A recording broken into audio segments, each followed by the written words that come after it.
இங்கே சிறப்புரையாற்றுவதற்காக எங்கள் மகாமகம் இளைஞரணியின் நிர்வாக குழு உறுப்பினர் நட ஆத்மநாதன் பிஇசிஎஸ்சி அவர்களை அன்புடன் மேடைக்கு அழைக்கிறோம். எப்பொழுதும் ஒரு மோட்டிவேஷன் ஸ்பீச்சுக்குன்னு வெளியிலேருந்து ஒருத்தவங்களை கூப்பிடுவோம். தம்பி தான் மாப்பிள்ள தான் சொன்னாரு, ஏன் நம்மள நான்லாம் பேசலையா மச்சான், நான் பேசக்கூடாதா, ஏன் பேர் போடக்கூடாதான்னாரு. அதுக்கு என்ன மாப்பிள்ள அடுத்த வருஷம் போட்டுருவேன். இல்ல மச்சான், நான் விளையாட்டா தான் சொன்னேன், நீங்க என்ன சீரியஸா எடுத்துக்கிறீங்கன்னாரு. இங்கு விளையாட்டல்ல, எல்லாமே செயல்தான்.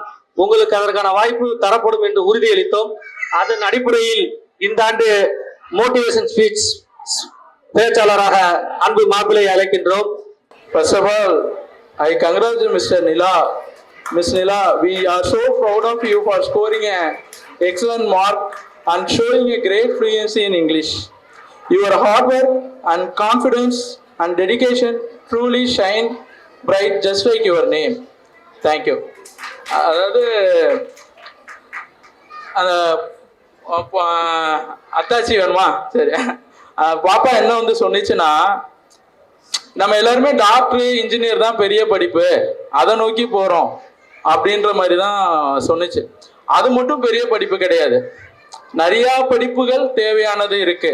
எல்லாருமே இப்போ என்னன்னா டெக்னாலஜி ட்ரிவைன் பேஸ்டாகவே நம்ம வந்து படிப்பை பிள்ளைங்களுக்கு சொல்லி கொடுக்குறோம், அதான் இன்ஜினியரு இல்லை டாக்டர் ஆகுன்னு. ஆனால் இப்போ என்ன லேட்டஸ்டாக என்னன்னா ட்ரெண்டில் இருக்குன்னா ஹியூமன் ட்ரிவன், அதாவது மக்களை சார்ந்த படிப்புகள். இப்போ உதாரணத்துக்கு ஒரு யூடியூபர் இருக்கான்னு வச்சுக்கோங்களேன், மக்கள் இப்போ நம்ம தொழில் செய்யணும், எனக்கு பிராண்டிங் ஆகணும்னா எனக்கு யூடியூப் சேனல் வேணும். அப்போ அது செய்ய தெரியாதவங்க மக்களை சார்ந்த படிப்புகளை கொண்டு போகணும்னு இப்போ வந்து லேட்டஸ்டா நிறைய ரிசர்ச்ல டிமாண்ட் எதுல இருக்குன்னா, நிறைய சம்பாதிக்கலாம் எதுல இருக்குன்னா ஹியூமன் ட்ரிவன் சார்ந்த விஷயங்கள்ல இருக்கு. அதாவது மக்களை சார்ந்த படிப்புகள். இப்போ பிகாம் காமர்ஸ். இப்போ வந்து நம்ம வாழ்க்கையில வந்து பாத்தீங்கன்னா நம்ம லைஃப் லாங் ஹாஸ்பிட்டல் இருக்க போறது இல்லை, ஆனா லைஃப் லாங் பணத்தை எண்ணணும், கல்லாப்பட்டியில வைக்கணும், பணத்தை எப்படி ஹேண்டில் பண்ணணும்ன்ற ஒரு விஷயம் இருக்கு. அந்த விஷயத்த படிக்கணும், பிகாம் வேணும், நமக்கு காமர்ஸ் நாலேஜ் வேணும். இந்த மாதிரியான விஷயங்களை படிக்கணும்ன்றதுதான் அதான் நம்ம சொல்ல வந்த. கரெக்டா புரிஞ்சுக்கிட்டேனா? ஓகே. அந்த பொண்ணு கம்யூனிகேட் பண்ண வந்த விஷயம் தான். ஆக்சுவலா நான் இப்போ வந்து ஒரு கெரியர் கவுன்சில் கோர்ஸ் நான் ஒன்று அட்டன் பண்ணேன். அதுல சொல்றது என்னன்னா வந்து டாக்டர்ஸ்லாம் இன்னைக்கு வந்து நீட்டுக்கு வந்து 1,20,000 சீட்டு தான் இருக்கா. ஆனா எத்தனை பேர் போட்டி போடுறாங்கன்னு நினைக்கிறீங்க? சும்மா நீங்களே சொல்லுங்க, ஒரு ட்ரை பண்ணுங்க. ரொம்ப யோசிக்கலன்னா தெரியலன்னு சொல்லிடலாம், தப்பு கிடையாது. 22 லட்சம் பேர் எழுதுறாங்க, அதாவது இந்தியா ஃபுல்லா. அதாவது 1,20,000 சீட்டுக்கு 22 லட்சம் பேர் டாக்டர் சீட் எழுதுறாங்க. அது முதல் வருஷம் நீட்டு நடந்தப்போ 13 லட்சம் பேர் எழுதுனாங்கம்மா. இப்ப எழுதுறது வந்து 22 லட்சம் பேர் எழுதுறாங்க. அப்ப அதோட காம்படிஷன் ஜாஸ்தி ஆயிட்டே இருக்கு. ஆனா என்னன்னா WHO ஸ்டாண்டர்ட் படி என்ன சொல்றாங்கன்னா 1000 பேருக்கு ஒரு டாக்டர் இருந்தா போதும். இன்னைக்கு என்ன ஸ்டாண்டர்ட் தமிழ்நாட்டுல இருக்கு தெரியுமா? 600 பேருக்கு ஒரு டாக்டர் இருக்காங்க. இன்னொரு 5 வருஷம் கழிச்சு பார்த்தா வீட்டுக்கு ஒரு டாக்டர் இருப்பான், இன்ஜினியர் மாதிரி. அப்போ டாக்டரோட மதிப்பு குறைஞ்சிடும் உங்களுக்கு. இதுதான் இன்னைக்கு வந்து அந்த இதுல டாக்டர் தப்பான படிப்பு அப்படிலாம் இல்லை. உங்களுக்கு இன்ட்ரெஸ்ட், நல்ல மார்க் ஸ்கோர் பண்ணிருக்கீங்க, பேரண்ட்ஸோட ப்ரெஷர் இல்லாம உங்களால டாக்டர் படிக்க முடியும்னா போங்க. இல்ல நான் வந்து நான் 4 பேர்த்த சாதிக்கணும், நான் அப்படிலாம் அதுக்காக டாக்டர் படிக்க வேணாம். சாதிக்கிறது நிறைய வழி இருக்கு, அந்த வழியை சூஸ் பண்ணுங்க. சரி, நான் இப்போ பாப்பா சொன்னதுக்காக நான் இதுக்கு உங்கள்கிட்ட கொஞ்சம் கம்யூனிகேட் பண்ணணும் அப்படின்றதுக்காக சொன்னேன். நம்ம செஷனுக்குள்ள போயிடுவோம். அதாவது நான் சரி எப்படி ஆரம்பிப்போனப்போ வந்து என்ன ஒரு இன்ட்ரோல இருந்து ஆரம்பிப்போனா ஏதோ திருக்குறள் சொல்லிடுவோம், அதுதான் இன்ட்ரோல ஈஸி. அதாவது ஈன்ற பொழுதின் பெரிது வைக்கும் தன் மகனை சான்றோர் என கேட்ட தாய், அந்த குரல் தான் சூஸ் பண்ணியிருந்தேன். ஆனா இன்னைக்கு அது யதார்த்தமா இங்க இன்சிடென்டாவே நடந்துருச்சு. நம்ம கண்ணு முன்னாடி, நம்ம அத்தை முன்னாடி, அவங்க பொண்ணு எல்லாருக்கும் முன்னாடியும் ஒரு சான்றோர், அதாவது அறிவாளி, புத்திசாலி, நல்ல பொண்ணு அப்படின்னு பேர் வாங்கியிருக்கு. இது வந்து எதை ஈக்குவலா இருக்கும்னா, ஒரு அம்மா தன்னோட குழந்தைய வந்து முதல் தடவை பார்க்கும்போது வர சந்தோஷத்தோட தன் பிள்ளைய எல்லாரும் அறிவாளி புத்திசாலின்னு சொல்லும் போது கிடைக்கிற சந்தோஷம் வந்து பல மடங்கு இருக்குமா. அந்த எக்ஸாம்பிளான ஒரு நிகழ்வு இன்னைக்கு கண்ணு முன்னாடியே நடந்துச்சு. பொதுவா இந்த திருவள்ளுவர் தாங்க ஒரு விஷயத்த வந்து பாத்தீங்கன்னா ஷார்ட் அண்ட் ஸ்வீட்டா சொன்னா வேர்ல்டு ஃபேமஸ் ஆயிடுவோம். நம்ம பக்கம் பக்கமா கம்பராமாயணம், ராமாயணம், இதிகாசம்லாம் படிச்சு நம்ம கருத்தை தெரிக்கிறதோட 2 லைன்ல ஒரு பெரிய கருத்தை சொல்லிட்டு போயிடுவாரு. இன்னைக்கு நம்ம யூடியூப்ல பார்த்தீங்கன்னா ஷார்ட்ஸ் பார்க்குறோம். டிக்டாக், ரீல்ஸ், இன்ஸ்டாகிராம்ல பாக்குறோம். அதுக்கு முன்னாடி பல ஆயிரம் வருஷத்துக்கு முன்னாடி ஷார்ட்டா சொன்னதாண்டா லைஃப்ல ஜெயிக்கலான்றது சொன்னது யாருன்னா நம்ம திருவள்ளுவர். ஆனா என்னன்னு பாருங்க, நமக்கு வந்து நம்மளோட அருமையே தெரியாது, தெரியவே தெரியாது. நம்ம என்ன செய்வோம், எப்ப பாரு வெளிநாட்டை புகழ்வோம், அமெரிக்கா அப்படி இருந்துச்சு, இங்கிலாந்து அப்படி இருந்துச்சு, லண்டன் இருந்துச்சுமா. நம்மளோட பிளஸ் நமக்கு தெரியாது. இன்னும் இப்ப எல்லாம் விபூதி அடிச்சுட்டு இருக்கோம். இன்னும் ஒரு 5 வருஷம் கழிச்சு சைனாக்கார விபூதி அமிச்சான்னு வச்சுக்கோங்களேன், என்னன்னாலும் சைனாக்கார விபூதி தான், அவன் விபூதி மாதிரி வருமானு அவனை புகழ்வான். நம்ம சொல்றதுக்கு வாய்ப்பு இருக்கு. நம்மளை பத்தி நம்ம வந்து என்ன நினைக்கிறேன், இது எதனால நினைக்கிறீங்க? நம்மளை பத்தின 100% செல்ஃப் கான்பிடன்ஸ் இல்லை. நம்மளால என்ன செய்ய முடியும், என்ன முடியும் அப்படிங்கிறத விட அடுத்தவங்க செய்யறதை பார்த்து நம்ம அதெல்லாம் செய்ய முடியல, நமக்கு இவ்வளவுதான் முடியும் அப்படிங்கிறது நம்மளே நமக்குள்ள லிமிடேஷன் வச்சுக்கிறோம். அதனால அடுத்தவங்களை பார்த்து சரி அந்த பொருள் நல்லா இருக்கு, அவங்க பொருள் நல்லா, இன்ஃபேக்ட் ப்ராக்டிக்கலா சொல்ல போனா சைனா வெல் அட்வான்ஸ் நிச்சயம் அது வேற விஷயம். ஆனா நம்மளும் அது மாதிரி ப்ராக்ரஸிவா நம்மளும் நம்ம கட்டி இருந்துட்டு இருக்கு. இருந்தாலும் ஜென்ரலா உள்ள அந்த பர்சனல் திங்கிங், அதை பர்சனலைசேஷன் அது மாதிரி பண்ணி முன்னேற்றோம். ஆனால் படிப்பு நிறைய வராதா நிச்சயம் நம்ம கண்ட்ரி எல்லாம் வரும், எல்லாருக்கும் அந்த திங்கிங் அந்த தாட்ஸ் வரும்னு நினைக்கிறேன். I hope so. தேங்க்யூ. நம்ம மேல ஏன் கான்பிடன்ஸ் இல்லாம இருக்கு? ஏன்னா நமக்கு என்ன வேணும்னு நமக்கு தெரியல. நமக்கு ஆக்சுவலா என்ன வேணும்ன்றது நமக்கு தெரியல. அதான உண்மை, ஏத்துக்கிறீங்களா? எப்ப கான்பிடன்ஸ் இல்லாம இருக்கும்? இப்ப நான் ஸ்டேஜ்ல நான் ஏறி வந்து பேசணும்னு நினைக்கிறேன், நான் என்ன பேசணும்னு தெரியாம இருக்கும்போது எனக்கு கான்பிடன்ஸ் இருக்குமா? அப்ப விஷயம் என்னன்னா, நமக்கு என்ன வேணும்ன்றது நமக்கு தெரியல. சரி, நான் வந்து ஏதோ ஒன்று ப்ரிப்பேர் பண்ணிட்டு நான் வந்து எனக்கு தெரிஞ்சதை உங்கள்கிட்ட பேசுறத விட உங்களுக்கு என்ன தேவை அப்படின்றத நம்ம இப்ப கேட்போம். ஒவ்வொருத்தர கேட்போம். வேணும்ன்றவங்க எந்திரிச்சு நில்லுங்க, மைக்கு உங்ககிட்ட வரும். அதே இப்ப நான் என்ன உங்கள்கிட்ட கேள்வி முன்வைக்கிறேன்னா, உங்களுக்கு என்ன தேவை? தன்னம்பிக்கை கொடுக்க ஒரு கை பக்கபலம் தேவை. பக்கபலம் தேவை. நெகட்டிவா எதுவும் சொல்லாம பாசிட்டிவா அவங்க செய்யற, படிக்கிறனாலும் படிச்சாலும் அவங்க சப்போர்ட் பண்ணணும். சரி, பண்ணணும். ஓகே. அதாவது அவுட் சைட்ல உள்ள பிளஸ்ஸை தான் நம்ம பாக்குறோம், இன்சைடு ஏன் பிளஸ் பார்க்கல, இது எங்க மிஸ்டேக் நடக்குது அப்படின்னு கேட்டாரு. இதுல first mistake from our home நினைக்கிறேன். ஏன்னா பேரண்டிங்ல ஒரு சின்ன டிஃபால்ட் இருக்கு. அந்த பிள்ளைய பார், அவன் எப்படி படிக்கிறான், அவன் என்ன பண்றான், இங்கதான் ஆரம்பிக்குதுன்னு நினைக்கிறேன். சோ அதை நம்ம வீட்டுல ஃபர்ஸ்ட் மாத்தணும், அப்பதான் நாட்டுல மாறும். Correct correct correct. Super super super super. அதாவது இப்ப சொல்ற மாதிரி நம்ம ஃபர்ஸ்ட் ஒரு சேஞ்ச் வந்து நமக்குள்ள வரணும், அப்ப நம்ம வீட்டுக்குள்ள வரணும், அதுக்கப்புறம் நம்ம நாட்டுல மாத்தணும். இது சொன்னது 100% கரெக்ட். அப்ரிசியேஷன், சின்ன சின்ன விஷயத்துக்கு அப்ரிசியேஷன் வேணும். அதை அப்ரிசியேட் பண்றத நம்ம அக்செப்ட் பண்றதும் வேணும். ரெண்டுமே மிஸ் அண்டர்ஸ்டாண்ட் ஆகி அக்செப்டன்ஸும் இல்ல அப்ரிசியேஷனும் இல்லாம போகலாம். அக்செப்டன்ஸும் இல்ல அப்ரிசியேஷனும் இல்ல. அப்ரிசியேட் பண்றத அப்ரிசியேட் பண்றாங்கன்னு அக்செப்ட் பண்ணாமலும் இருக்காங்க. அதை அக்செப்ட் பண்ணிக்கிட்டாலும் ஒரு பெரிய விஷயம் நடக்கும் போது அப்ரிசியேட் பண்ண மிஸ் பண்ணிடுறாங்க. இது ரெண்டுமே இல்லாம இருக்கு. இது ரெண்டும் இல்லாம இருக்கு. அதாவது அப்ரிசியேஷனும் இல்ல, அதாவது அக்செப்டன்ஸ், அப்ரிசியேட் பண்ணா அக்செப்டன்ஸும் பண்றது இல்ல, அது பண்றது இல்ல. இது நீடா இருக்கு. இதெல்லாம் நீங்க கேட்டுக்கணும். ஏன்னா இது வந்து நீங்க முக்கியமா நம்ம ஜென்ஸ் எல்லாருமே கேட்டுக்கணும். லேடிஸ் என்ன எதிர்பார்க்கறாங்கன்றது இந்த மாதிரியான செஷன்ல தான் நமக்கு தெரியும். அதாவது நம்ம வெளில போற ஹோட்டல்ல சாப்பிடுவோம், அருமையா இருக்கு சொல்லிட்டு வருவோம், வீட்டுல அருமையா செஞ்சிருப்பாங்க, நல்லா இருக்கான்னு கேட்பாங்க, நல்லா இருக்கு நல்லா இருக்கு அப்படின்னுவோம். நான்லாம் நிறைய வாங்கியிருக்கேன். ஏன் குறை மட்டும் 100 சொல்றீங்க, என்னைக்கோ ஒரு நாளா நல்லா இருக்குன்னு சொல்றீங்களா அப்படின்னு கேட்டிருக்காங்க. நம்மளாலும் கேட்டிருக்கு. ஏன்னா அது எதிர்பார்க்கறாங்க. அதுவும் இந்த 90s கிட்ஸ், நாங்க கல்யாணம் பண்ணிட்டு நாங்க படுற பாடு இருக்கு பாத்தீங்களா, அவங்களையும், ஏன்னா நீங்க படிக்க வச்சுட்டீங்க, பொம்பளை பிள்ளைங்களையும் படிக்க வைக்கலன்னா ஏமாத்தி சமாளிச்சிடலாம். அவங்களுக்கு ஈக்குவல் நாலேஜ் வந்துருச்சு. இப்போ நம்மளும் நாலேஜ் ஜாஸ்தி வந்துருச்சு, எங்களால ஏமாத்தவும் முடியல. நீ எங்க இருக்க கேட்பாங்க வீட்டுல போன் பண்ணி, சரி கூகுள் லொகேஷன் அனுப்பு, கூகுள் லொகேஷன் எனக்கு அனுப்பு, சரி அங்கதானே இருக்க அப்படின்றாங்க. இன்னைக்கு நாங்க பரவாயில்ல, ஜென்கிட்ஸ் நினைச்சதான் ரொம்ப பாவமா இருக்கு, நீ வீடியோ கால் வந்துருன்றாங்க அடுத்த நிமிஷம். இப்ப அதாவது இப்ப நம்மள்ட்ட உமன்ஸ் என்ன எதிர்பார்க்கிறாங்கன்றது வந்து சின்ன அப்ரிசியேஷன் தான்.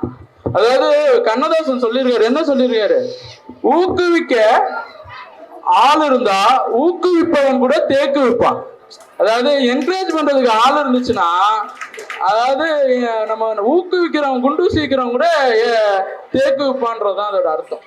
இதை நம்ம புரிஞ்சுக்கணும். நம்ம சரிங்க, இப்ப இது என்ன தேவை எல்லாம் ஓகேங்க. நான் இப்ப எல்லாத்தையும் ஒரு கேள்வி, உங்கள்ட்ட எத்தனை பேர்ட்ட ஆப்பிள் ஐபோன் இருக்கு? இருக்கு. ஒரு ஆளு, இன்னொரு ஆளு, 2, வேற 3 கிட்ட மச்சான், வேற கை அங்க இருக்கு. ஓகே, ஏன் ஏன் வந்து அங்க 4 5 ஒரு 5 பேர் இருக்கு, 6 வேற ஒரு 7-8 பேர்ட்ட இருக்குன்னு வச்சுக்கோமா ஆப்பிள் ஐபோனு. ஏன் ஆப்பிள் ஐபோன் வாங்குனீங்க? ஆப்பிள் ஐபோன் கை தூக்குனாங்க, பதில் சொல்லுங்க. Security purpose. Security purpose, advance technology. Advance technology. வேற யாரு பண்ணா? கிளாரிட்டி. ஆனா வந்து போட்டோ கிளாரிட்டி எனக்கு பர்சனலா நான் வந்து ஒரு போட்டோலிக் பர்சன், எனக்கு அது பிடிக்கும். பட் ஆனா என்னை பொறுத்த வரைக்கும் வெளில நிறைய பேர் வந்து பிராண்டுக்காக வாங்குவாங்க அப்படிங்கிற ஒரு பெர்செப்ஷன் இருக்கு. Maybe that's true, but not for everyone. எல்லாரும் அப்படி கிடையாது, சில பேர் அப்படி. ஆனா அஸ் ஈக்குவலி செக்யூரிட்டியும் இருக்கு.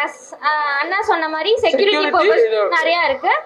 ஆப்பிள் போன் வாங்குறவங்க எல்லாம் வந்து ஃபர்ஸ்ட் வந்து சொல்றது செக்யூரிட்டி. இப்ப நான் இதுக்கு முன்னாடி ஒரு கேள்வி கேட்டேன் பாத்தீங்களா உங்கள்ட்ட, நமக்கு ஒண்ணுமே தெரியல அதனாலதான் நமக்கு வந்து கான்பிடென்ட் வரலன்னு. இத சொன்னது நான் கிடையாது, ஆப்பிள் ஓனர் ஃபவுண்டர் வந்து ஸ்டீவ் ஜாப்ஸ். அவர் இப்ப ஆக்சுவலா தவறிட்டாரு. அவர் என்ன சொல்றாருன்னா, என்னோட கஸ்டமருக்கு எல்லாருக்கும் அவங்களுக்கு என்ன வேணும்ன்றதே அவங்களுக்கு தெரியாது, அவங்களுக்கு என்ன வேணும்ன்றதே அவங்களுக்கு தெரியாது, அவங்க முட்டாளாம் அவர் சொன்னது. அதனால நான் கொடுக்கறது வந்து அவங்க வந்து அவங்களை ஈஸியா யூஸ் பண்றதுக்கான ஒரு டிவைஸ். இப்போ சொன்னது வந்து இப்ப இவங்க எல்லாருமே ஆக்சுவலா நான் முட்டான்னு சொன்ன வார்த்தை நான் சொல்லல, என்ன தப்பா நினைக்காதீங்க, ஸ்டீவ் ஜாப்ஸ் சொன்னாரு, என்ன தப்பா நினைக்காதீங்க, ஓகேங்களா? அவர் சொன்னது காரணம் ஏன்னா அவரு தான் வந்து மொபைல வந்து ரொம்ப சிம்பிளா ஆப்ரேட் பண்ற மாதிரி கொண்டு வந்தாராம். எப்படி கொண்டு வந்தாருன்னா, 3 டச்ல ஒருத்தவங்க போன் கால் பண்ணணும். முதல் டச் அன்லாக் பண்ணணும், 2வது டச் கான்டாக்ட தொடணும், 3வது டச் கால் பண்ணணும். அப்போ ஒரு கால் பண்ற ஸ்டெப்ப ரொம்ப சிம்பிள் ஆக்குனவர் வந்து ஆப்பிள் ஐபோன். ஆனா இவங்க எல்லாரும் கேட்டா என்ன சொல்றாங்கன்னா, ஆப்பிள் வந்து செக்யூரிட்டின்பாங்க. எந்த அளவு செக்யூரிட்டினா அவங்களாலே அதை ஓபன் பண்ண முடியாது, அந்த அளவு செக்யூரிட்டியா இருக்கும். அவங்களாலே போன் வச்சிருக்கவங்களால ஓபன் பண்ண முடியாது, அந்த அளவு செக்யூரிட்டியா இருக்கும். அந்த விஷயம் தான் ஆப்பிள் ஐபோன்ல சொல்லுவாங்க. ஆக்சுவலா மெயின் என்னன்னா பிராண்டுங்க. இந்த பிராண்ட் வேல்யூ வந்து எப்படி ஒரு பர்டிகுலர் பர்சன்ஸால மட்டும் டெவலப் பண்ண முடியுது? இது வந்து யாரா இப்ப இந்த மாதிரி பிராண்ட் வச்சிருக்கவங்க எல்லாரும் எப்படிப்பட்ட மைண்ட் செட்ல இருக்காங்க, இன்னைக்கு அதை பத்தி தான் பார்க்க போறோம். இதுக்கு முன்னாடி சொன்ன பாத்தீங்களா, உங்கள்ட்ட கொஸ்டின் கேட்டேன் பாத்தீங்களா, இது எல்லாத்தையுமே நம்ம கலெக்ட் பண்ணி பணம் ஈக்குவல் டு சக்சஸ்ன்னு வச்சுக்கலாமா? மணி ஈக்குவல் டு சக்சஸ். நீங்க ஜெயிச்சவன் எல்லாருமே பணம் வச்சிருக்கான், இல்ல ஒரு பர்டிகுலர் ஃபீல்ட்ல பெரிய ஆளா இருக்கவன் எல்லாம் ஜெயிச்சிருப்பான், அவன்கிட்ட பணம் இருக்கும், ஈக்குவல் டு சக்சஸ். இதுதான் நம்மளோட விஷயம். அப்ப பணம் வச்சிருக்கவனோட மைண்ட் செட் எப்படி இருக்கும்? ஒருத்தவன் நிறைய பணம் வச்சிருக்கான், அவனோட மைண்ட் செட் எப்படி இருக்கும்? அந்த பணத்தை மென்மேலும் வளர்க்கறதுக்கு என்ன செய்யணும், அதை எப்படி அந்த பணத்தினுடைய இன்னும் அது சமுதாயத்துக்கு பயன்படுத்தணும், நமக்கும் பயன்படுத்தணும் என்ற எண்ணம் தான் பணம் வச்சிருக்கவங்க வருது. இல்ல அவனோட செயல்பாடு எப்படி இருக்கும்? செயல்பாடு சிறப்பா இருக்கும். சிறப்புனா நல்ல தொழில நேர்மை, மற்றவங்களுக்கு அது வளர்ச்சி அடையணும், உதவியா இருக்கணும் அப்படின்ற நிலையில இருக்கணும். மை மணி மேக்ஸ் மோர் மணி, அதுதான் உங்களோட தாட் ஃபர்ஸ்ட் இருக்கும். ஏன் பணம் எனக்கான கூடுதல் பணத்தை சம்பாதிக்கணும், என்ன தாண்டி மை மணி மேக்ஸ் மோர் மணி, நல்ல கான்செப்ட். அவன் பணத்தை மல்டிபிள் ஆக்கணும்னு நினைப்பாங்க. ஆனா உண்மையிலே ஒரு பணக்காரனோட மைண்ட் செட் என்ன இருக்குன்னா, அவன் வந்து பணத்தை நிறைய செலவு செய்ய மாட்டான், சரியா செலவு செய்வான். நம்ம எல்லாரும் என்ன நினைக்கிறோம்னா, பணக்காரனா நிறைய செலவு செய்வான், ஆடம்பரமா இருப்பான், அப்படிலாம் கிடையாது. நீங்க உண்மையிலே நல்ல கீனா நோட் பண்ணி பாருங்க. நம்ம சமூகத்திலே பெரியவங்க எல்லாருமே பண ரீதியா வசதியா இருந்தவங்களாம் நோட் பண்ணி பாருங்க. அவங்க பணத்தை நிறைய செலவு செய்ய மாட்டாங்க, சரியான இடத்துலயும் சரியான விதத்துலயும் செலவு செய்வாங்க. இதை வந்து நம்ம அவங்கள்ட்ட இருந்து நம்ம கத்துக்கலாம். நான் எங்க இருந்தோ பார்த்து சொல்லல, இன்னைக்கு நம்ம சமூகத்துல பெரியவங்கள நல்ல ரிச்சா இருக்கவங்க, பண வசதி படிச்சவங்க நம்ம நினைக்கிறவங்க எல்லாரையும் பாத்தீங்கன்னா இதை நம்ம கனெக்ட் பண்ணிக்கலாம். சரிங்க, நான் இப்போ உதாரணத்துக்கு ஒரு எம்டி செக் போறேன், நீங்க எவ்வளவு அமௌண்ட் உங்களுக்கு தேவைப்படும்? அவங்கவுங்க தொழில் பண்ற பொறுத்து அது வந்து 50,000 5 கோடி வரை தேவைப்படும். இல்ல உங்களுக்கு என்ன தேவைப்படும்? எனக்கு இன்னைக்கு நீ ஒரு 1 கோடி ரூபா இருந்தா கூட நான் அதை வச்சு 1 கோடி போதும். பக்கத்துல யாரோ ஒரு ஆளு, எனக்கு வந்து 1 lakh crore 1 லட்சம் கோடி வேணும். ஏன்னா வந்தா நம்ம சொசைட்டில உள்ள அவ்வளவு பேரையும் ரிச்சாக்கி எல்லாரும் தொழில் தொடங்கி எல்லா ஜென்ரேஷனும் நல்லா படிச்சு அது போல 1 லட்சம் கோடி 10 லட்சம் கோடியும் பெருகி ஒரு மினி முனிசிபாலிட்டியோட பட்ஜெட் அளவுக்கு உயரணும்னு நினைக்கிறேன். சூப்பர்ப்பா சூப்பர். ஆக்சுவலா இந்த பதில் தான் எதிர்பார்த்து. 10 லட்சம் கோடிங்கிறது முனிசிபாலிட்டி பட்ஜெட் இல்ல, ஸ்டேட் கவர்மெண்ட் பட்ஜெட். சரி ஸ்டேட் கவர்மெண்ட் சார் திருத்தா ஸ்டேட் கவர்மெண்ட் பட்ஜெட். அதாவது என்னன்னா இப்ப நம்ம சொல்லும் போதே நம்ம என்ன சொல்றோம்னா ஒரு வேல்யூ சொல்றதுக்கு பயப்படுறோம். இப்ப அப்பா வந்து சொன்னா எனக்கு 1 லட்சம் கோடி வேணும்னு. நம்ம நிறைய பேர் கனவே பாத்தீங்கன்னா ஒரு 500 கோடி 100 200 கோடி 300 கோடி எல்லாம் கனவு பண்ணோம். ஒரு 5 கோடி நெஞ்ச தொட்டு சொல்லுங்க, நம்ம கனவு ஒரு 5 கோடி 10 கோடி மேல வருமா? வந்ததில்லை. நெஞ்ச தொட்டு நான் சீரியஸா கேட்கிறேன், ஏன்னா எனக்கு வந்ததில்லை. இது ஏன் வந்ததில்லை நான் தேட ஆரம்பிச்சப்போதான் இதுக்கான விஷயம் எனக்கு கிடைச்சிச்சு. 5 கோடி 10 கோடிக்கு மேல கனவு நான் எனக்கு வந்ததில்லை. ஏன் 5 கோடி 10 ஏன்னா 100 கோடி நினைச்சோன்னு வச்சுக்கோங்க, நாளைக்கு நிர்மலா சீதாராமன் வீட்டுல இடி ரைட விட போறாங்க, நிச்சயம் கிடையாது. இல்ல ஜிஎஸ்டி போட நீ வந்து 5 கோடிக்கு மேல கனவு கண்டுட்ட பாக்கி உள்ளதுக்கு ஜிஎஸ்டி வரி கட்டுன்னு என்று சொல்ல போறாங்களா? நிச்சயம் கிடையாது. அப்ப நம்மளோட கனவை ஏன் சின்னதாக்கிக்கிறோம்? அப்ப பெருசாக்கிக்கலாம்ல நம்ம கனவை. இததான் வந்து நம்ம செய்யாத ஒரு விஷயங்களை வந்து அவங்க ஒரு 7 விஷயங்களை ஃபாலோ பண்ணி செய்யறாங்க பணக்காரங்க எல்லாருமே. இது நான் சொல்லல, இப்ப ரீசெண்டா நடந்த மில்லியனர்ஸ் பட்ஜெட் அப்படின்னு சொல்லி பணக்காரங்க எல்லாரையும் கூப்பிட்டு ஒருத்தர் இன்டர்வியூ எடுத்தாரு. அவர்கிட்ட இருந்து நான் ஒரு விஷயம் பார்த்து படிச்சு கத்துக்கிட்ட விஷயத்தை தான் நான் உங்கள்ட்ட ஷேர் பண்றேன். இப்ப பொதுவா நம்ம எல்லாருமே என்ன நினைப்போம்னா சக்சஸ் பணம்னு சொல்லியாச்சு, சக்சஸ் கிடைக்கணும்னா நம்ம என்ன செய்யணும்? ஒரு க்ளூ தரேன். இன்னைக்கு நம்ம தலைவர் கூட அந்த வார்த்தை சொன்னாரு, 1 லட்சம் கோடி எல்லாம் வேணாம், ஒரு பிரதமர் பதவி கிடைச்சிச்சுன்னா போதும், நம்ம வெள்ளாங்கிட்டார் அத்தனை பேரையுமே எல்லா ஸ்டேட்டுக்கும் முதல்வரா பெரிய பெரிய கலெக்டரா பெரிய பெரிய மினிஸ்டரா ஆக்கி அழகு பார்த்துடலாம். அதான் என் ஆசை. கேட்டது செக் அமௌண்ட் தான், பிரதமர் பதவியே ஜனாதிபதி பதவியே இல்ல.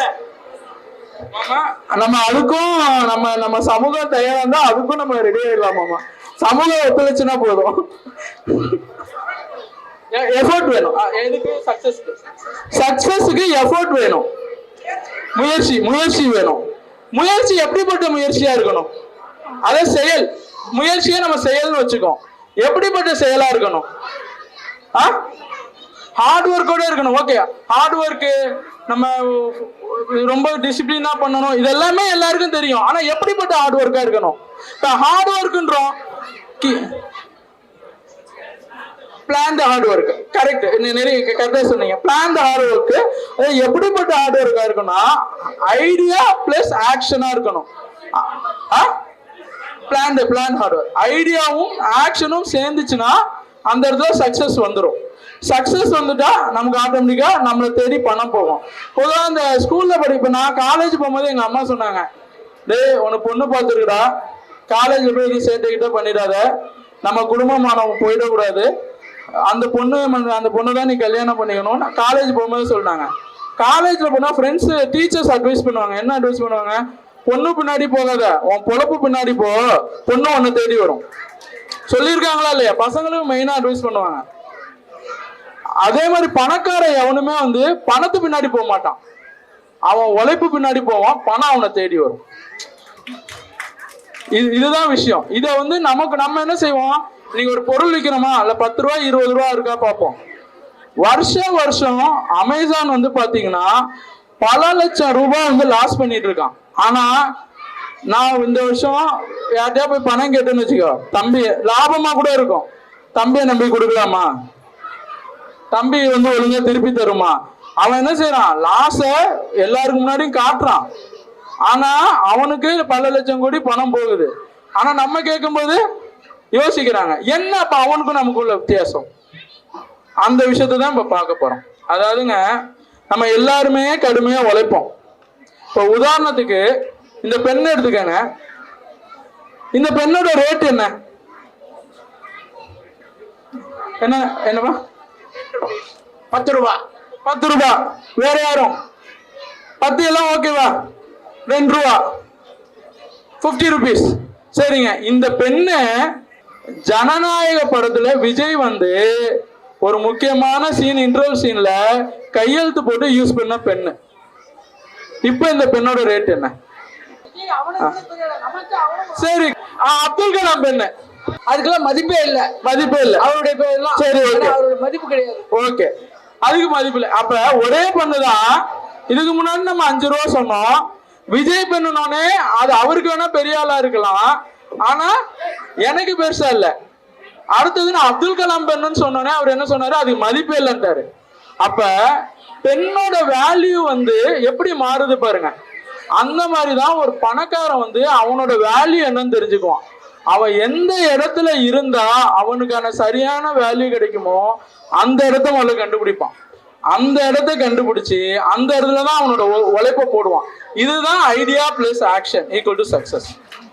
புரிஞ்சிச்சா உங்களுக்கு? ஓகே. அடுத்ததான் அவங்க ஃபாலோ பண்ற ஒரு விஷயம் வந்து ட்ரஸ்ட். அதாவது ஒரு கஸ்டமருக்கு சொன்னாங்கன்னா, எனக்கு தொழில் வந்தப்போ ஒரு விஷயம், லாபம் வைக்கிறது ஃப்ராடா நல்லதா? இப்ப நம்ம வந்து அடக்க ரேட்டு கஸ்டமர் நம்ம கொடுக்குறோம், நம்ம சொல்லுவோம். அப்ப வந்து கஸ்டமர்கிட்ட போய் தானே சொல்றோம். நம்ம அடக்க ரேட்டுன்னு சொல்லும் போதுன்னொன்னே, நான் இது வந்து ஒரு கோயில ஒரு ஐயத்தை பேசிட்டு இருக்கும் போது எனக்கு அவர் கொடுத்த ஒரு டேக்கவே, இல்லையா நாங்க பொய் சொல்றோம் ஐயா எப்படியாது அப்படின்னப்ப அவர் சொன்னது எனக்கு ஒரு விஷயம் என்னன்னா, தனிப்பட்ட வாழ்க்கையில நேர்மையா இரு, தொழில நாணயமா இரு. நாணயன்றது நீ கொடுக்கக்கூடிய பொருளுக்கு உன்னோட விலைய சொல்லு, ஆனா அதோட தரத்தை எந்த இடத்துலயும் குறைச்சிடாது. உன்னோட விலைய சொல்லு, அதோட தரத்தை. இதுதான் வந்து பணக்காரன் எல்லாம் ட்ரஸ்டா இருப்பான். இந்த ட்ரஸ்ட்டுக்கு என் லைஃப்ல நடந்த ஒரு இன்சிடென்ட். நான் காலேஜ் படிச்சுட்டு இருந்த போது ஒரு வாட்டி, அப்பா போயிட்டாங்களா? சரி. காலேஜ் படிச்சுட்டு இருக்கும் போது நான் ஒரு வாட்டி காலேஜை கட்டடிச்சிட்டேன். இது நான் ஃப்ரெண்ட்ஸ் நிறைய பேரும் சொல்லிட்டேன். கட்டடிச்சு நான் ஆக்சுவலா இப்போ தஞ்சாவூர், நான் அஞ்சலேமால படித்தேன் இன்ஜினியரிங்கு.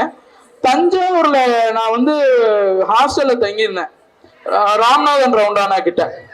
நான் காலேஜை கட்டிச்சு எங்க அம்மாட்ட மட்டும் ஃபோன் பண்ணி சொல்லிட்டேன். அம்மா இது மாதிரி எங்க அம்மாவுக்கு தெரிய வாய்ப்பு இல்லை, இருந்தாலும் நான் வந்து எங்க அம்மாவுக்கு ஃபோனை பண்ணி, அம்மா காலேஜை கட்டடிச்சிட்டேன், ஏதாவது எங்க காலேஜ் ஃபோன் பண்ணா நீ கொஞ்சம் சமாளிச்சிடு அப்படின்ட்டு அம்மாட்ட.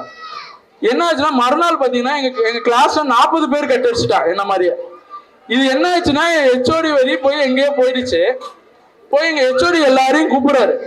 கூப்பிட்டுட்டு திட்டுறதுக்காக கூப்பிடுறாரு. எல்லாரையும் ஏதாவது சஸ்பெண்ட் பண்ணுவோம். 40 பேர் சஸ்பெண்ட் பண்ணா காலேஜே இருக்காது. சஸ்பெண்ட் பண்ண முடியாது. கூப்பிட்டு எல்லாரும் வீட்டுக்கும் ஃபோன் பண்ணி சொல்லிடுவோம். முதல்ல நான் தான் மாட்டினேன். நம்ம ஷார்ட்டா இருப்போம், கட்டையா இருப்போம், அதெல்லாம் முன்னாடி நிறுத்திடுவானுங்க. முன்னாடி வந்து என்ன கூப்பிட்டுட்டாரு. கூப்பிட்டோன்னே நான் என்ன சொல்லிட்டேன், வீட்டு நம்பரை கொடுத்துட்டேன் ஹெச்ஓடி கிட்ட. அம்மாட்ட தான் சொல்லியாச்சு அப்படின்னு அம்மாவுக்கு ஃபோன் பண்ணாரு ஹெச்ஓடி. இது மாதிரிமா உங்க பையன் வந்து நேத்தி காலேஜ் கட்டடிச்சுட்டான். நானே ஆமாங்க தெரியும் தெரியும் தெரியும்னு எங்க அம்மா சொல்றாங்க. ஏன்னா அவன் வீட்டுல தான் உட்காந்து எக்ஸாமுக்கு ப்ரிப்பேர் பண்ணிட்டு இருக்கான்ட்டாங்க. ஹெச்ஓடிக்கு சிரிப்பு வந்துருச்சு. ஏன்னா காலேஜ் கிடைச்சிட்டு என்னோட வீட்டுல உட்காந்து எக்ஸாமுக்கு ப்ரிப்பேர் பண்றேன் அப்படின்ட்டாரு ஒரே வார்த்தையா. இல்ல சார் அடுத்த செம்முக்கு இப்ப ப்ரிப்பேர் பண்ணிட்டு இருக்கான்னு சிரிச்சுட்டாரு. சிரிச்சுட்டு என்ன சொன்னாருன்னா, எல்லாருமே சொன்னாங்க, அதாவது கட்டடிச்சாலும் இவன் வந்து ட்ரஸ்டபிளா கட்டடிச்சிருக்காங்க, வீட்டுக்கு தெரியாம செய்யலாம் சொல்லி பாராட்டினாரு. அந்த ஹெச்ஓடி வந்து 3 வருஷம் கழிச்சு எனக்கு இப்போ 1 லட்சம் ரூபாய் பிசினஸ் கொடுத்தாரு. அப்போ நம்ம எங்கேயோ விதைச்ச ட்ரஸ்ட் இன்னைக்கு எங்களுக்கு அது பிசினஸா மாறி இருக்கு. அப்ப வந்து பணக்காரன் எப்படி ஹேண்டில் பண்ணுவான்னா, கஸ்டமரை ட்ரஸ்டபிளா ஹேண்டில் பண்ணுவான். இது 2வது விஷயம். 3வது விஷயம், முக்கியமான விஷயம், அவன் இன்வெஸ்ட்மெண்ட்டுக்கும் எக்ஸ்பென்ஸுக்கும் வித்தியாசம் காட்டுவான். முதலீடுக்கும் செலவினத்துக்கும் வித்தியாசம் காட்டுவான். அதாவது அவன் பாத்தீங்கன்னா ஆடம்பர காரு இதெல்லாம் அவனை பொறுத்த வரைக்கும் செலவு. ஆனா வந்து தொழில முதலீடு பண்ணானா வரவு. பணம் போட்டு அது ரிப்பீட்டேஷன் முதலீடா வந்துச்சுன்னா, வருமானம் வந்துச்சுன்னா அது அவனுக்கு வருமானம். அதே காரோ வீடோனா அவனுக்கு வந்து செலவு. இந்த வித்தியாசம் வந்து பணக்காரனுக்கு அடிப்படையா தெரியும். இதே மாதிரி 4வது விஷயம் வந்து பாத்தீங்கன்னா, அவங்க முக்கியமா ஃபாலோ பண்றது நெகட்டிவ் பீப்புள்ஸை பக்கத்துலயே வச்சுக்கவே மாட்டாங்க. உதாரணத்துக்கு சிஎஸ்கே மேட்ச் நடக்குது, அப்ப டக்குன்னு நம்ம ஃப்ரெண்டு என்ன செய்வான், அவ்வளவுதான்டா நம்ம சோலி முடிஞ்சிருச்சுடா சென்னை சூப்பர் கிங்னுமா, நம்ம உடனே என்ன செய்வான், தடான்னு போய் அவன் வாயை பொத்துவான். ஏன் இங்க சொல்றது அங்க எங்க போய் பழிச்சிருச்சுன்னா, அவன் மும்பைல விளையாண்டுட்டு இருப்பான் தோனி, அவன் 15 வருஷம் எக்ஸ்பீரியன்ஸா இருப்பான். இங்க உள்ளது அங்க போய் படிச்சுன்னா, அப்ப இங்க உள்ளது மும்பைல உள்ள தோனிக்கு அட்டாக் பண்ணுனா கூடயே சுத்துறிய செவ்வால நீ என்ன ஆவ? அப்ப இதுக்குதான் இந்த நெகட்டிவ் பீப்புள்ஸை தள்ளி வைங்க. வீட்டுல நெகட்டிவ் கமெண்ட்ஸ் பேசாதீங்க. நம்மளால முடிஞ்ச வரைக்கும் நெகட்டிவ் கமெண்ட்ஸ் பேசக்கூடாது. அதாவது கெட்ட வார்த்தையோட எதிர்மறை வார்த்தைக்கு வந்து பவர் அதிகம். இந்த மாதிரியான விஷயங்கள்லாம் அவங்க ஃபாலோ பண்றதுனாலதான் அவங்க வந்து பணக்காரவங்க இருக்காங்க. ஆனா நான் இதெல்லாம் எனக்கு தெரியும் தம்பி, ஆனா இதெல்லாம் என்னால செயல்படுத்த முடியலன்னா அதுக்கு காரணம் என்னன்னா நம்ம மேல இருக்க நுரடப்பா தான். அது காரணம் நம்ம தான். அந்த நுரடப்பால என்னன்னா அது நம்ம மூளை தான். அந்த மூளையில 2 விதமான மூளை இருக்கு. ஒண்ணு வந்து அது வந்து சயின்டிபிக்கலி ப்ரூஃப் என்னன்னா அமிக்டலா. இன்னொரு மூளை வந்து ப்ரீஃப்ரண்டல் கார்டெக்ஸ். அது புரியுற மாதிரி சொல்லணும்னா தேவர் மகன் படத்துல கமல் மாதிரி தான் ப்ரீஃப்ரண்டல் கார்டெக்ஸ். உங்களுக்கு இங்கிலீஷ்ல புரியாதுன்றதுனால நாசர் மாதிரி கேரக்டர் தான் நம்ம அமிக்டலா. அமிக்டலா எங்க இருக்குன்னா இங்க இருக்கும். ப்ரீஃப்ரண்டல் கார்டெக்ஸ் இங்க எங்க இருக்குன்னா இங்க இருக்கும், முன்னெத்திக்கிட்டே இருக்கும். அதனாலதான் நம்ம கோயிலுக்கு போனா நெத்தியில விபூதி பூசுறோம். இது மூட நம்பிக்கை கிடையாது, இது நீங்க நெட்ல போட்டு பாருங்க. அதனாலதான் பின்னாடி வந்து புறமண்டையில தட்டக்கூடாதுன்னு. காரணம் என்னன்னா ஏன் புறமண்டை இந்த அமிக்டலாவை வந்து நீங்க தட்டினீங்கன்னா அது ஆக்டிவேட் ஆயிடும். முன்னாடி தினைக்கு காலைல இருந்துச்சு போய் பட்டையோ உபதி குங்குமம் வச்சுட்டு போறேன்னா ப்ரீஃப்ரண்டல் கார்டெக்ஸ் ஆக்டிவேட் பண்ணணும்னா நம்ம ஆளுங்க அப்பவே கண்டுபிடிச்சிட்டாங்க. என்ன எல்லாத்தையும் ஆன்மீகத்துல போய் சொல்லி வச்சுட்டாங்க. அதுதான் இங்க அரசியல். அது புரியுதுங்களா? அப்ப அதோட அறிவியலை நம்ம புரிஞ்சு அடுத்த தலைமுறைக்கு சொல்லணும். இப்ப இந்த அமிக்டலா என்ன நினைக்கும், நீங்க ஏதாவது சாதிக்கணும்னு நினைக்கும் போது இப்ப சாதிக்க வேணாம், இன்னும் ஒரு வாரம் கழிச்சு சாதிச்சுக்கலாம். இப்ப என்னோட மோட்டிவேஷன் ஸ்பீச்சை கேட்டுட்டீங்க, கேட்டு என்ன ஆயிடும், நமக்கு அப்படியே உடம்பு அப்படியே கிரிப் ஆயிடும். நாளைக்கு காலைல கடைக்கு போவீங்க. இனிமேட்டு நம்ம பாசிட்டிவா தான் பேசணும், பாசிட்டிவா தான் இருக்கணும். அதை தாண்டி நம்ம எதுவுமே நினைக்க கூடாதுன்னு நினைப்போம். நம்ம கூட நம்ம கடை ஸ்டாஃப் எல்லாம் என்ன நினைப்பாங்க, ஏன் முந்தா சனிக்கிழமை வரைக்கும் அண்ணன் நல்லா தானே இருந்தாரு, ஏன் இன்னைக்கு ஒரு மாதிரி நடக்கிறாரு?